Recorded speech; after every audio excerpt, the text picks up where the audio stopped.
दोस्तों आप सभी का बहुत बहुत स्वागत है हमारे चैनल में। इस वीडियो के अंदर अव्यय लूसेंट सामान्य ज्ञान इससे रिलेटेड जो है इम्पोर्टेंट 40 क्वेश्चन इस वीडियो में देखने वाले हैं।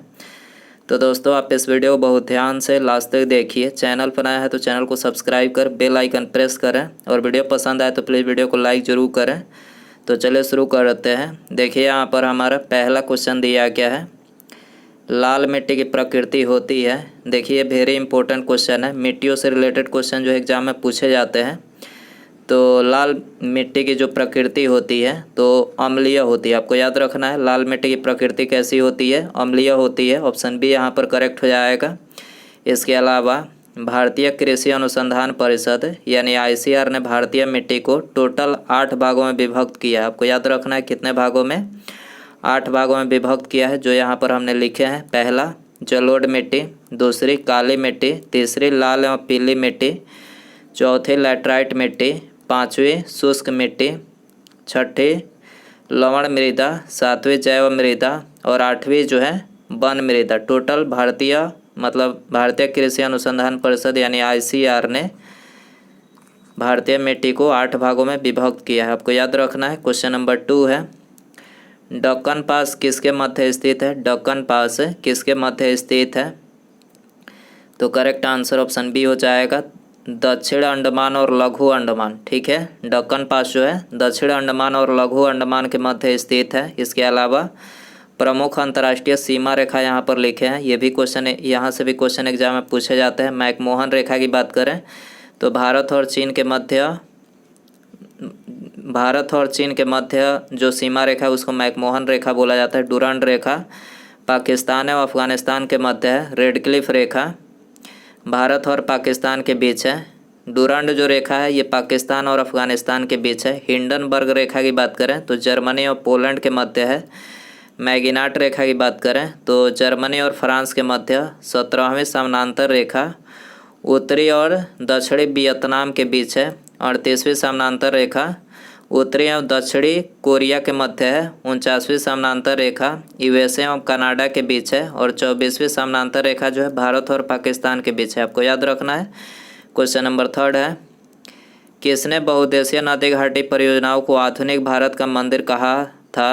किसने बहुउद्देशीय नदी घाटी परियोजनाओं को आधुनिक भारत का मंदिर कहा था? किसने बोला था?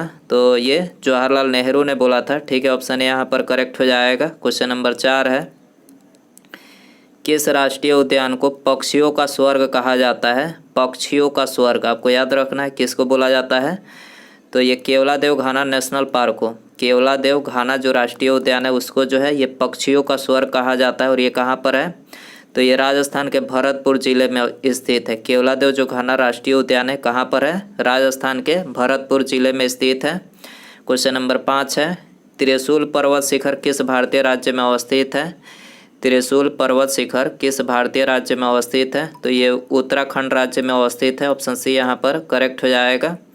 क्वेश्चन नंबर 6 है, माही सुगंधा किस फसल की प्रजाति है? माही सुगंधा किस फसल की प्रजाति है? तो ये धान की प्रजाति है। ऑप्शन सी करेक्ट हो जाएगा। क्वेश्चन नंबर 7 है, किस पंचवर्षीय योजना में भारी उद्योग को प्राथमिकता दी गई थी? किस पंचवर्षीय योजना में भारी उद्योग को प्राथमिकता दी गई थी? तो ये दी गई थी दूसरी पंचवर्षीय योजना में। ऑप्शन बी करेक्ट हो जाएगा। सर्वप्रथम किस देश में मूल्य वर्धित कर यानी वैट को लागू किया गया? तो सबसे पहले जो वैट को लागू किया गया था तो ये फ्रांस में लागू किया गया था। ठीक है, ऑप्शन डी करेक्ट हो जाएगा। क्वेश्चन नंबर 9 है, एकमात्र सेंचुरी कौन सी है जहां कश्मीरी महामृग पाए जाते हैं? कश्मीरी महामृग कहाँ पर पाए जाते हैं? तो ये दाचीग्राम में पाए जाते हैं। ठीक है, ऑप्शन ए यहाँ पर करेक्ट हो जाएगा।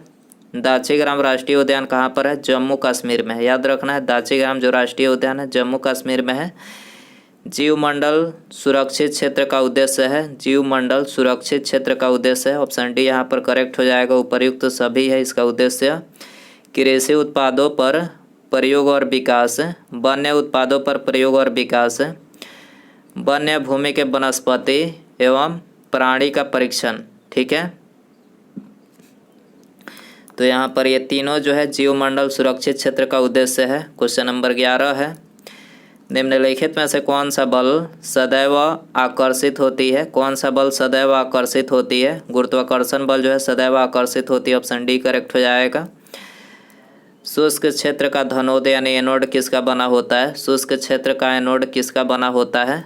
तो ये कार्बन का बना होता है। ऑप्शन ए करेक्ट हो जाएगा। किसी बिलियन में बिलियन की कुल मात्रा तथा उससे मिश्रित विलय की कुल मात्रा का अनुपात कहलाता है, क्या कहलाता है? तो ये बिलियन की सांद्रता कहलाता है। ठीक है, ऑप्शन ए करेक्ट हो जाएगा। क्वेश्चन नंबर 14 है, अम्ल क्रियाशील धातुओं के साथ अभिक्रिया करके निम्नलिखित में से कौन सा गैस उत्पन्न करता है? अम्ल क्रियाशील धातुओं के साथ अभिक्रिया करके कौन सा गैस उत्पन्न करता है? तो देखिए हाइड्रोजन गैस उत्पन्न करता है। ठीक है, ऑप्शन ए करेक्ट हो जाएगा। क्वेश्चन नंबर 15 है, क्लोरीन अणुओं के बीच कैसा सहसंयोजक बंधन होता है? क्लोरीन अणुओं के बीच कैसा सहसंयोजक बंधन होता है? तो देखिए एकल सहसंयोजन बंधन होता है। ऑप्शन ए यहाँ पर करेक्ट हो जाएगा। क्वेश्चन नंबर 16 है, आवर्त सारणी के किस वर्ग के तत्वों को सामूहिक रूप से क्षारीय मृदा धातुएं कहा जाता है? आवर्त सारणी के किस वर्ग के तत्वों को सामूहिक रूप से क्षारीय मृदा धातुएं कहा जाता है? तो किसको बोला जाता है? वर्ग 2। ठीक है, वर्ग 2 के जो तत्वों के समूह है उसको क्षारीय मृदा धातुएं कहा जाता है। ऑप्शन बी करेक्ट हो जाएगा। क्वेश्चन नंबर 17 है, लूनार कास्टिक किसे कहा जाता है? तो लूनार कास्टिक जो है सिल्वर नाइट्रेट को बोला जाता है। ठीक है, ऑप्शन डी करेक्ट हो जाएगा। दोस्तों वीडियो पसंद आ रहा है तो प्लीज़ वीडियो को लाइक ज़रूर करें, दोस्तों में शेयर कर सकते हैं। चैनल पर आए हैं तो चैनल को सब्सक्राइब करके बेल आइकन प्रेस करें। अगला क्वेश्चन देखते हैं, निम्नलिखित में से किसका हृदय 4 कक्षीय होता है? किसका हृदय 4 कक्षीय मतलब 4 कोष्ठक के होते हैं? तो करेक्ट आंसर ये हो जाएगा, पक्षी का जो हृदय होता है ये 4 कक्षीय होता है। भारत में अब तक कितनी बार नोटबंदी हो चुकी है? भारत में अब तक कितनी बार जो है नोटबंदी हो चुकी है? 3 बार हो चुकी है। ठीक है, 1946, 1978 और 2016 में 3 बार जो है अब तक भारत में नोटबंदी जो है हो चुकी है। अगला क्वेश्चन है, निम्नलिखित में से कौन सुमेलित नहीं है? कौन सा एक जो है इसमें सुमेलित नहीं है? तो ऑप्शन डी यहाँ पर करेक्ट हो जाएगा। यकृत जो है शरीर की सबसे बड़ी मिश्रित ग्रंथि है, तो ये शरीर की सबसे बड़ी मिश्रित ग्रंथि नहीं है, ये केवल सबसे बड़ी ग्रंथि है। अग्न्याशय जो है ये मानव शरीर की दूसरी सबसे बड़ी ग्रंथि और मिश्रित ग्रंथि। अग्न्याशय रहता है यहाँ पर तो करेक्ट होता है, लेकिन यहाँ पर ये गलत, सुमेलित नहीं पूछा था, तो डी आंसर हो जाएगा। ठीक है, बाकी ये तीनों करेक्ट है। अमाशय अम्ल का निर्मोचन, बड़ी आंत जल का अवशोषण करता है और छोटी आंत पचे हुए भोजन का रुधिर वाहिकाओं में अवशोषण करता है। तो यहाँ पर ये तीनों ही करेक्ट है, चौथा सुमेलित नहीं है, तो ऑप्शन डी करेक्ट हो जाएगा। मानव शरीर के परिसंचरण तंत्र के किस भाग में ऑक्सीजन रहित रक्त का प्रवाह होता है? तो ऑक्सीजन रहित रक्त का प्रवाह मानव शरीर के किस परिसंचरण तंत्र के भाग में होता है? तो ये होता है महाशिरा में। ठीक है, ऑप्शन सी करेक्ट हो जाएगा। वाष्पोत्सर्जन के लिए पौधे की निम्नलिखित रचनाओं में कौन जिम्मेदार है? वाष्पोत्सर्जन के लिए पौधे की रचनाओं में कौन जिम्मेदार है? तो एस्टोमेटा जिम्मेदार है। ठीक है, ऑप्शन डी करेक्ट हो जाएगा। अगला है, निम्नलिखित में से कौन सा जीव परागणकारी है? कौन सा जीव परागणकारी है? तो करेक्ट आंसर डी हो जाएगा। इनमें सभी चमगादड़, मधुमक्खी और पक्षी तीनों यहाँ पर जो है परागणकारी है। खानवा का युद्ध बाबर और किस शासक के बीच हुआ? खानवा का युद्ध बाबर और किस शासक के बीच हुआ? तो ये बाबर और राणा सांगा के बीच हुआ। सी आंसर हो जाएगा। दक्षिण भारत में वैष्णव संतों द्वारा स्थापित द्वैतावाद किस संत से संबंधित है? दक्षिण भारत में वैष्णव संतों द्वारा स्थापित द्वैतवाद किस संत से संबंधित है? तो देखिए निम्बकाचार्य से संबंधित है। ठीक है, ऑप्शन डी करेक्ट हो जाएगा। सल्तनत काल में कृषि विभाग से संबंधित था। सल्तनत काल में कृषि विभाग से संबंधित था, तो देखिए दीवान को ही संबंधित था। ठीक है, ऑप्शन बी करेक्ट हो जाएगा। 27 है। द्वितीय जैन संगीति कहाँ हुई? द्वितीय जैन संगीति कहाँ हुई? तो देखिए ये वल्लभी में हुई। वल्लभी ऑप्शन ए करेक्ट हो जाएगा। प्रसिद्ध अरबी लेखक अल-बरूनी किसके साथ भारत आया? अल-बरूनी जो था ये अरबी लेखक किसके साथ भारत आया था? तो ये महमूद गजनवी के साथ जो है भारत आया था। ऑप्शन सी करेक्ट हो जाएगा। गांव में आयोजित भारतीय राष्ट्रीय कांग्रेस की प्रथम अधिवेशन की अध्यक्षता किसने की? गांव में आयोजित भारतीय राष्ट्रीय कांग्रेस की प्रथम अधिवेशन की अध्यक्षता किसने की? तो ये जवाहरलाल नेहरू ने की थी। ठीक है, ऑप्शन ए यहाँ पर करेक्ट हो जाएगा। भारत का पहला समाचार पत्र था तो ये बंगाल गजट था। ठीक है, ऑप्शन डी करेक्ट हो जाएगा। भारत में नागरिक सेवा का जनक किसे माना जाता है? भारत में नागरिक सेवा का जनक किसे माना जाता है? लॉर्ड कॉर्नवालिस को माना जाता है। ऑप्शन सी करेक्ट हो जाएगा। निम्नलिखित में से कौन सुमेलित नहीं है? कौन जो है इसमें सुमेलित नहीं है? तो देखिए पहला दिया है शासन की संसदीय प्रणाली, तो ये ब्रिटेन से लिया गया है, ये सुमेलित है। राज्य के नीति निर्देशक तत्व तो ये भी सुमेलित है आयरलैंड से। समवर्ती सूची की अवधारणा ऑस्ट्रेलिया से लिया गया है कि ये भी सुमेलित है। और चौथा दिया गया है मौलिक कर्तव्य का विचार जो है अमेरिका से नहीं लिया गया है, ये कहाँ से लिया गया है? रूस से। ठीक है, मौलिक कर्तव्य का विचार कहाँ से? रूस से। ऑप्शन डी यहाँ पर करेक्ट हो जाएगा। धन विधेयकों के संबंध में विशेष प्रक्रिया संविधान के किस अनुच्छेद में वर्णित है? धन विधेयकों के संबंध में विशेष प्रक्रिया संविधान के किस अनुच्छेद में वर्णित है? तो ये अनुच्छेद 109 में वर्णित है। ऑप्शन ए यहाँ पर करेक्ट हो जाएगा। अगला है संविधान के प्रथम अनुच्छेद के अनुसार भारत है। संविधान के प्रथम अनुच्छेद के अनुसार भारत है तो ये भारत जो है राज्यों का संघ है। ठीक है, पहला अनुच्छेद जो है ये संविधान के अनुसार एक राज्यों का संघ है। ऑप्शन ए यहाँ पर करेक्ट हो जाएगा। धर्म आदि के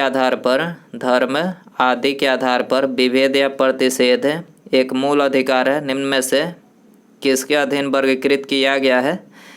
तो देखिए ये समानता के अधिकार के अधीन जो है वर्गीकृत किया गया है। ठीक है, तो सी आंसर हो जाएगा। निम्नलिखित में से कौन सा कथन असत्य है? कौन सा कथन इसमें से असत्य है? तो देखिए यहाँ पर ऑप्शन सी करेक्ट हो जाएगा। उपराष्ट्रपति का चुनाव भारत का राष्ट्रपति करता है तो देखिए ये कथन जो है असत्य है। बाकी कथन जो है करेक्ट है। राष्ट्रपति पद के लिए प्रत्याशी की न्यूनतम प्रत्याशी की आयु जो कम से कम होनी चाहिए 35 वर्ष होनी चाहिए, ये करेक्ट है। उपराष्ट्रपति राज्यसभा का सभापति होता है, ये भी करेक्ट है। भारत के चौथे राष्ट्रपति बीपी गिरी थे। ठीक है, तो यहाँ पर ये तीनों ही करेक्ट है जो कि असत्य पूछा गया था, तो ऑप्शन सी यहाँ पर करेक्ट हो जाएगा। निम्नलिखित में से किस संविधान संशोधन द्वारा दिल्ली को राष्ट्रीय राजधानी का दर्जा दिया गया? किस संविधान संशोधन के द्वारा जो है दिल्ली को राष्ट्रीय राजधानी का दर्जा दिया गया? तो ये 69वें संविधान संशोधन के द्वारा दिया गया था। ऑप्शन बी यहाँ पर करेक्ट हो जाएगा। बोहरा समिति का संबंध किससे है? बोहरा समिति का संबंध किससे है? राजनेताओं तथा अपराधियों की साठगांठ से। ठीक है, बोहरा समिति का संबंध किससे है? राजनेताओं तथा अपराधियों की साठगांठ से है। ऑप्शन डी यहाँ पर करेक्ट हो जाएगा। एक ही राज्य में बहने वाली भारत की सबसे लंबी नदी है। एक ही राज्य में बहने वाली भारत की सबसे लंबी नदी है, कौन सी नदी है? लूनी नदी है। ठीक है, लूनी नदी है। लूनी नदी जो है ये राजस्थान की एक महत्वपूर्ण नदी है, याद रखना है। लूनी नदी राजस्थान की एक महत्वपूर्ण नदी है। उसके बाद यहाँ पर हमारा अगला क्वेश्चन है।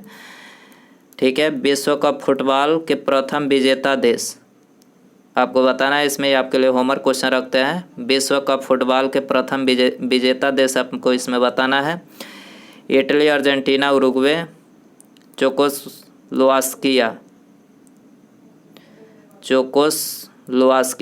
तो दोस्तों यदि आपको इसका आंसर पता हो तो कमेंट बॉक्स में ज़रूर बताएं, और वीडियो पसंद आया हो तो प्लीज़ वीडियो को लाइक ज़रूर कर दें।